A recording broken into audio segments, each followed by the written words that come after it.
সুবিধা পেলে ঠিক আছে বেটা মানুষ, হ্যাঁ আর যখন একটু অসুবিধা হয় তখন বেটা মানুষ খারাপ। তো আজকে হচ্ছে শুক্রবার। তো আমার শাশুড়ি হচ্ছে গিয়েছে আমার বড় ভাসুরের বাসায়, আর আমার জ্বর আসছে, হাম উঠছে, আমার মেয়েটারও জ্বর আসছে, আমরা সবাই অসুস্থ হয়ে গেছি। তাই আমার হাজব্যান্ড এই যে আলু কাটাকুটি করেছে, এই যে রাইস কুকার এখন সে খিচুড়ি রান্না করছে। এই যে চাল চাল কি ধোয়া হয়েছে না? দুই ঢালছি লাস্ট টাইম ধরো।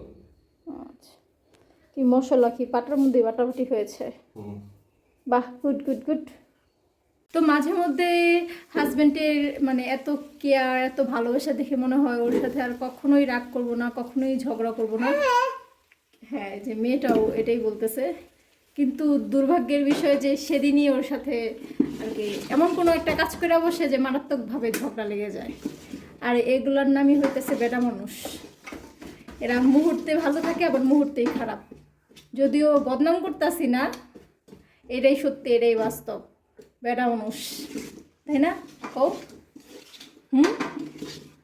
সুবিধা পেলে ঠিক আছে বেটা মানুষ, হ্যাঁ আর যখন একটু অসুবিধা হয় হ্যাঁ তখন বেটা মানুষ খারাপ।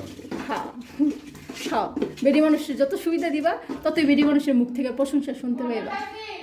সুবিধা দিবা না, বেডি মানুষের মুখ থেকে আর প্রশংসা শুনতে পাইবা না। তাই সবসময় সুবিধা দেওয়া যাইবা। যাই হোক, খিচুড়িটা রান্না করে তারপর ভিডিও দেবো।